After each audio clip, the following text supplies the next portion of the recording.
what a fantastic panel. We're going to continue the discussion on food, fuel, and fiber. And I'm thrilled to ask all of our panelists, I'm going to break with protocol, to ask all our panelists to come onto stage at the same time. We're going to catch up with time. So please, I'd like to welcome Ms. Sandra Helayel, MD, International Government Affairs from GE Vernova. Please join us. Let's give her a round of applause. Thank you. Please have a seat. Abongile Mashele from Google. Thank you. Welcome. I believe we have two more speakers, Chris Brett and Bård Vegar Solhjell. Please join me. Welcome. Chris Brett, President Altera Production. Please take a seat.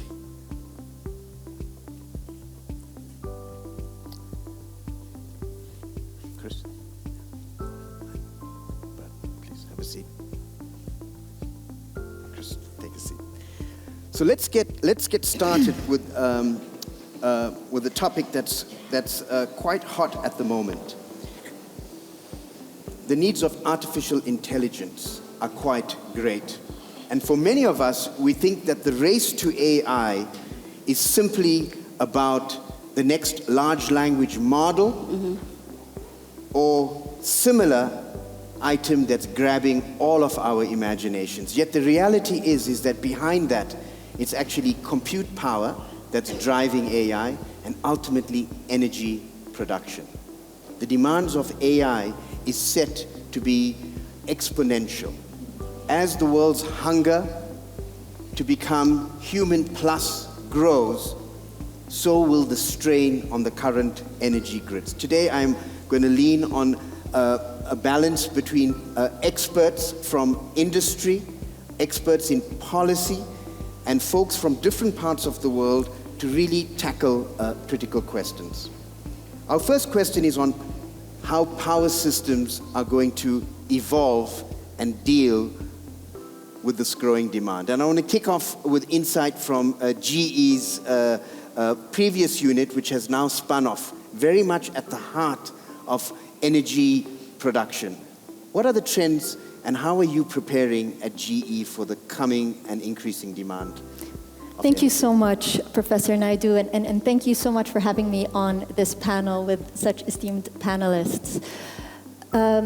We are at a period, inflection period in the energy sector, unlike anything we have seen before.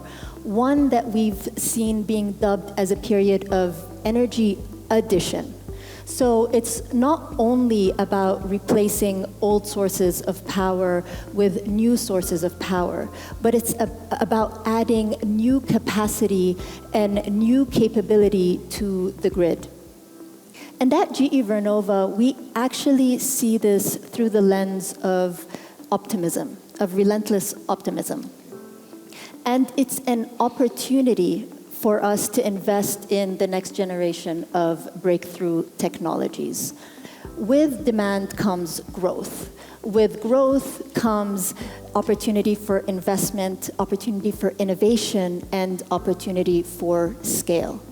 Last year alone, we invested $1 billion in R&D. A lot of it which went to technologies such as nuclear, carbon capture and storage, direct air capture, and others. So while we see there is a strain, we see this as an opportunity for us to scale these new technologies to meet this growing demand. And it's one that we're rising up to the challenge. Fantastic. I want to bring in Chris from Altera Production. What's the in-house thinking? Challenge, opportunity, glass half full, half empty? Professor Naidu, great to be with you and these panelists and here with the B20 for the first time on African soil, which I think is the right context for a discussion about increasing energy demand and the impacts, right? But I'm always a glass half full sort of person. And I think that what we're seeing with greater energy demand will bring a lot of the innovation that we need to unlock some of the challenges that we have around energy transition as well. For us, Altera is a company that operates FPSOs offshore. We have to operate them as islands in the middle of the world. Now we want an acronym-free zone, so help everyone understand. So we produce energy for the world offshore, and it's oil and gas that we're producing. The oil will be sold and exported. The gas will go onshore in most places, including here in Africa, to basically increase electrification. And we can maybe touch on that a little bit more. But the key thing is that we have to be able to operate as an island with 50 megawatt plants or sometimes even 100 megawatt plants to run a single asset offshore. And to do that, we create emissions. And we have to take responsibility for those emissions. And with AI and the advent of AI, what we actually see is we're getting a lot of new tools in order for us to help reduce our emissions. Yes, we need to invest increasingly in renewables and build those out at scale, but we also need to aggressively attack emissions in the other 75% of the energy world at the moment, which is still hydrocarbon driven. And so that's what gets us up in the morning. And I would say that AI, by the way, is in a similar situation to us. They're also part of the solution, and they're part of the problem. And there's a lot of AI out there. There's AI that helps people like us reduce our emissions. There's also a lot of AI that just keeps my two teenagers up at night scrolling constantly. And that's not necessarily as productive. And so I think that AI needs to earn its megawatts, and it'd be good to sort of talk through that as well. It's a fantastic, fantastic quote that AI needs to earn its megawatts. And speaking about AI and earnings, it's wonderful to have someone from Google with us. And one of my joys is I teach a course called AI and the Future of Work. Yes. And Google's Nano Banana has gripped my class. Our favorite app. Your favorite app. Share with us the thinking at Google. You're part of the lives of so many people around the world. And you've been part of it with Gemini and now Gemini Suite. That's really in sync and in step with as we grow through AI. With that comes great scaling and needs. How are you thinking about this challenge and opportunity within Google? And share with us your thoughts on tackling this challenge. Thank you, Prof. Good afternoon, everyone. I think as my fellow panelists have already raised, it's about balancing it out, because we have to acknowledge the positives that new technologies are bringing to solve for real-world solutions, not just the entertainment side of things that you would get from Nano Banana, but also the innovation that comes with deploying technology. And as Google, it's about how do we ensure that our data centers, and as the workloads improve, we also enhance the efficiencies of our systems, ensuring that there is reduced pressure on the energy requirements, particularly grids in different countries. And I was looking at the statistics that are released internationally. As we have seen quadrupling in terms of the workloads that are processed, the actual efficiencies that are being deployed in data centers are quite immense. As a result, we have not seen a spike in energy usage by data centers. The latest stat that I saw, that on a global perspective, AI takes about 1.5% of the energy that is used. So it's quite minuscule considering the 500% increase that we've seen in workloads that have come online. So it's about ensuring you get that balance, you ensure that you have efficiencies in your system that will enable that. And I think it's even great for markets like ours in Africa, because we still don't have a huge number of data centers in Africa, but as we deploy and we get new data centers in Africa, we are deploying them with more efficient infrastructure, more efficient ways of doing it, and also leaning in a lot on decarbonized operations within our data centers and ensuring that we have the necessary efficiencies in the system. So it's about the balance. It's about making sure that as we scale and as we grow, we reach the targets. For instance, as Google, we have a 2030 target of 0 carbon emissions from our data centers. And we are very intentional about that as we roll out the data centers to make sure that we do that, as well as from an infrastructure perspective. It's a collaborative effort. It's also about the companies being very intentional about how they roll out AI to balance and make sure that we do not ruin the environment at the same time. Fantastic. And what a great segue, talking about zero emissions, about renewables, to really go to Norway's energy ecosystem and really mindset.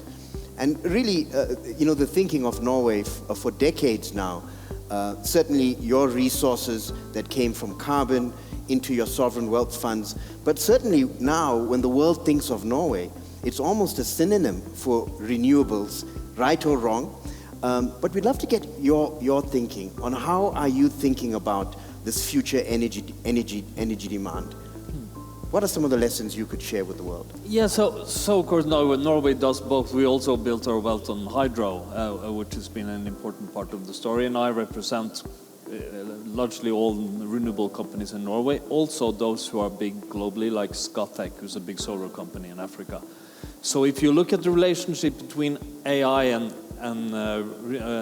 energy, so the last 10 years, the number of computing operations used for generative AI has doubled every 5 months, while the use of energy for AI generative AI has doubled every 1.5 years.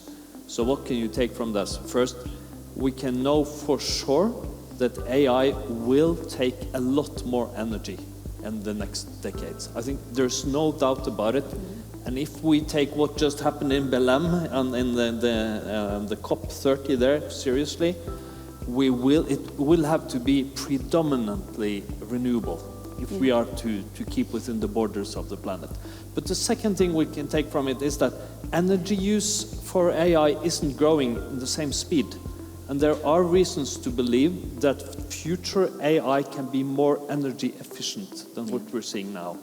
Partly because AI can be used for energy efficiency, it can be a driver of efficiency, and it also brings more flexibility onto the grid than many other industries.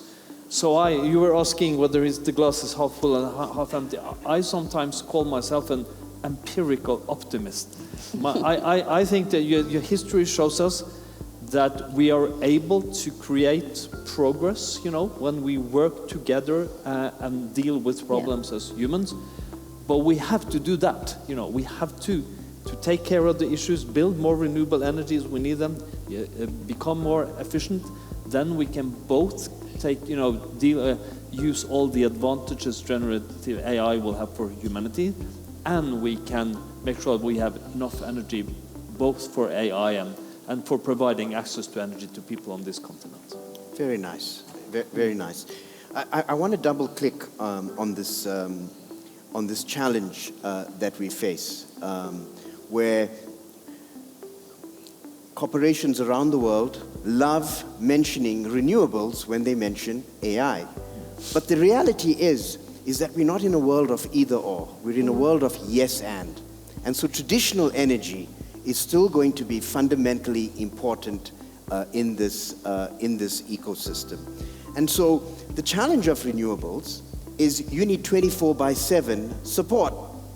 Yeah. And so how do you deal with a sun that's up for some percentage of the time? And I'd love to get the panelists' thoughts on this ability of continuous energy, this world of yes and, of looking at the traditional systems, improving what we have, and also doing the pivot. I'd like to kick off with you, Chris. Yeah. Share some of your thinking on this. Are we in a world of yes and? Because to ask certain countries to wait for renewables may not meet their immediate needs. Oh, exactly right. And again, especially here in the context of Africa, we need to be talking about balance. We need to be talking about energy additions, as Sandra said as well. And by the way, as someone who graduated quite some time ago, but wrote my honours thesis at law school in international environmental law. A lot of people probably wouldn't think that these days. But I applaud every time we put on 1 gigawatt of solar power because we desperately need more renewable energy to meet the AI demands that are coming. But we need a stable energy system. And we need an energy system that can cope, and we need an energy system that's inclusive. And when you talk about in Africa, where there's still 600 million people in West Africa that are not connected to the grid, we have to be able to take those conversations seriously and say that we need everything that we can get. So we need renewables at scale, and then the hydrocarbons that will be there for decades to come. Everyone has that consensus.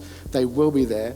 We need to aggressively get those emissions down, because that's critical to meeting the COP30 climate targets as well. So it's absolutely both. To suggest otherwise, to suggest that people in Africa, for instance, those that are not connected, can simply wait until we build out at scale and sort of go for leapfrogging is basically asking Africans to be cheated out of their birthright. They sit on absolute world-class resources that side by side with one of the most energy-poor regions in the world, and those resources should be developed so we get stable energy systems. What a fantastic way, to position it. And I want to get back to Renewable Norway and then bring in the industry leaders. How do you think through this tension that the hearts of so many people are, of course, in the renewable world, which is scaling, and yet we're faced with this reality? How do you come to terms with the balance, particularly with your stakeholders who are very passionate about the new paths that the world is trying to pave? So, of course, in Norway we deal with it every day. We have oil, we have hydro. So but I would say AI brings a simple message to us. Since it will take a lot of extra energy, getting the speed of the energy transition up becomes even more important. Because of course we will have both, but we will go through this transition. It's just that as we need more energy, it needs to speed up. And in my view, that's what's happening in the world now. So the first half of 2025 was the first period ever where the world produced more renewable energy than we produced coal, ever in history. And solar is now growing also at in an exponential speed. And the main reason for that is that this combination of solar and battery systems is showing itself as exceptional, right? Because you introduce an element of stability into renewables that wind and solar has been lacking. Like Chris said, every good energy system needs energy, but also stability. Yep. Some have nuclear, we have hydro, others have a third option. But the combination of solar and battery is so good because it's both flexible and stable. And solar is now winning globally because in most cases it's simply cheaper than the alternative, and it's easy to build also on the African continent. And remember, just my last point on this continent. So Africa has 60% of the good solar resources in the world, 60%. But you know how big a percentage of what was installed last year they had? 1 to 2%.